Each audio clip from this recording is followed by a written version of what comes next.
அனைவருக்கும் வணக்கம். Welcome to Kavina classes. நம்ம இந்த வீடியோவில் எதை பற்றி பார்க்குறோம் அப்படின்னு பார்த்தீங்கன்னா, டிஎன்பிஎஸ்சி எக்ஸாமினேஷனில் ரீசனிங்கில் லேட்டஸ்ட்டாக கேட்ட ப்ரீவியஸ் இயர் கொஷின் தான் பார்க்க போகிறோம்.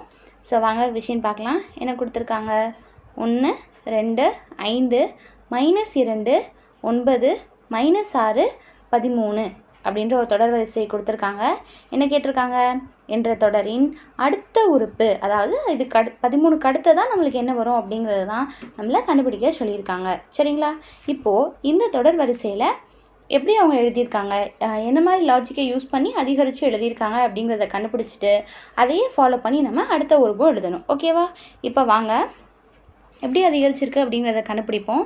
ஸோ இந்த சம் பார்க்கும்போதுல எல்லாமே நம்மளுக்கு வந்து கொஞ்சம் கொஞ்சம் தானே அதிகரிச்சிருக்கு. அப்போ நம்மளுக்கு அடிஷன், சப்ராக்ஷன் அந்த மாதிரி தான் இருக்கும். மல்டிப்ளிகேஷன், டிவிஷன் அப்படின்னு போகாது. சரிங்களா? இப்போ நம்ம எவ்வளோ அதிகரிச்சிருக்கு அப்படின்றது பார்க்கலாம். ஸோ இப்போது 1, 2 வித்தியாசம் பாருங்கள். 1 அதிகரிச்சிருக்கு. ஓகேவா? +1 பண்ணி 1 + 1 2 அப்படின்னு எழுதியிருக்கிறாங்க. கரெக்டாக? அடுத்து பாருங்கள், 2 எப்படி 5 இருக்கும்? +3ன்ற மாதிரி பண்ணி 2 + 3 5 அப்படின்னு எழுதியிருப்பாங்க. இதுவும் நம்மளுக்கு கரெக்டாக வருதா? அடுத்து பாருங்கள், 5 எப்படி -2 ஆயிருக்கும்? 5 -2 ஆகும்னா என்ன பண்ணணும்? அங்கே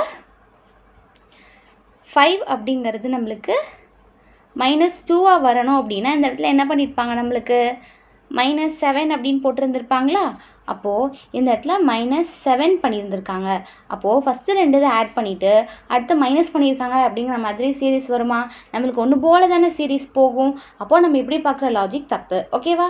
அப்போது இந்த மாதிரி பண்ணுறாங்க அப்படின்னா நம்ம கண்டினியூஸாக வரல அப்படிங்கும் போதில் ஒரு நம்பர் விட்டு ஒரு நம்பர் வருதா அப்படின்னு செக் பண்ணி பார்க்கணும். ஸோ 1லேருந்து ஆரம்பித்து ஒரு நம்பர் விட்டு ஒரு நம்பர் செக் பண்ணி பார்க்கலாம்.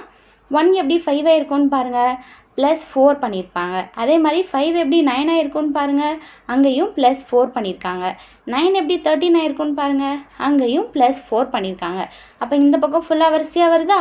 இதுக்கு அடுத்த உறுப்பை நம்ம அவசரப்பட்ட ஆன்சரை எழுதிடக்கூடாதுப்பா.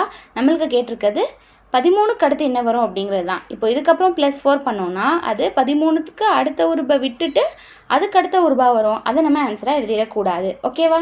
இப்போ நம்ம 2வது நம்பர் விட்டு எழுதணும் இல்லையா? அதிலிருந்து எப்படி சீரீஸ் மூவ் ஆன இருக்குன்றதை பார்க்கணும். இப்போது 2 எப்படி -2 ஆயிருக்கும் அப்படிங்கிறது பாருங்கள்.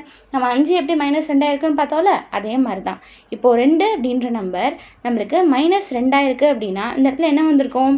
-4 அப்படின்னு வந்திருக்கும். அப்போ தான் 2 - 4 = -2 அப்படிங்கிறது நம்மளுக்கு ஆன்சராக கிடச்சிருக்கும். அப்போ இந்த இடத்துல என்ன பண்ணியிருக்காங்க? -4 அப்படின்னு பண்ணியிருக்காங்க.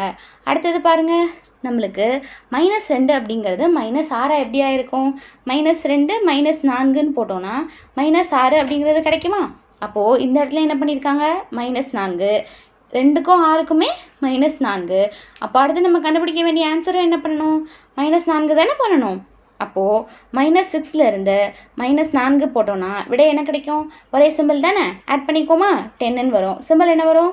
மைனஸ்ன்னு கிடைக்கும். அப்போது -10 அப்படிங்கிறது தான் சரியான ஆன்சர். எந்த ஆப்ஷனில் இருக்குதுன்னு பாருங்கள். ஆப்ஷன் சியில் கொடுத்துருக்காங்க இல்லையா? நம்பர் -10 அப்படிங்கிறது தான் நமக்கு இந்த சீரீஸ்க்கான கரெக்டான ஆன்சர். இந்த சம் எப்படி போடுறோம் அப்படிங்கிறது புரிஞ்சுதா?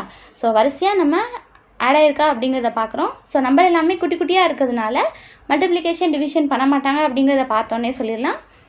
ஆட் ஆயிருக்கா, சப் ஆயிருக்கா அப்படிங்கிறத தான் நம்ம ஃபஸ்ட்டு கண்டுபிடிக்கணும். வரிசையாக பார்க்கும்போதுல அதிகரித்து கம்மியாகி அந்த மாதிரி வராது. வரிசை ஃபுல்லாகவே தொடர்ச்சியாக ஒரே வித்தியாசம் தான் வரும். அப்போ நம்ம அந்த இடத்துல தப்பு அப்படின்னு புரிஞ்சுக்கலாம். அதுக்கப்புறம் என்ன பண்ணுறோம்? ஒரு நம்பர் விட்டு ஒரு நம்பர் பார்க்குறோம் அப்படிங்கிற லாஜிக் தான் இந்த சம்லேருந்து நம்ம தெரிஞ்சுக்கிட்ட விஷயம். ஓகேவா? இந்த சம் எல்லாருக்கும் புரிஞ்சது தானே? புரிஞ்சுது அப்படின்னா கமெண்ட் செக்ஷனில் எங்களுக்கு கிளியராக எக்ஸ்ப்ளனேஷன் அப்படிங்கிறத கொடுங்க. உங்களுக்கு புரிஞ்சுது அப்படிங்கிறத நாங்களுமே தெரிஞ்சுப்போம். வீடியோ பிடிச்சிருந்தது அப்படின்னா வீடியோக்கு ஒரு லைக் கொடுங்க, உங்கள் ஃப்ரெண்ட்ஸ்க்கும் ஷேர் பண்ணுங்கள். அடுத்த வீடியோவில் அடுத்த சம் பற்றி பார்க்கலாம். தொடர்ந்து ஃபாலோ பண்ண சேனலை சப்ஸ்கிரைப் பண்ணிக்கோங்க. Thank you.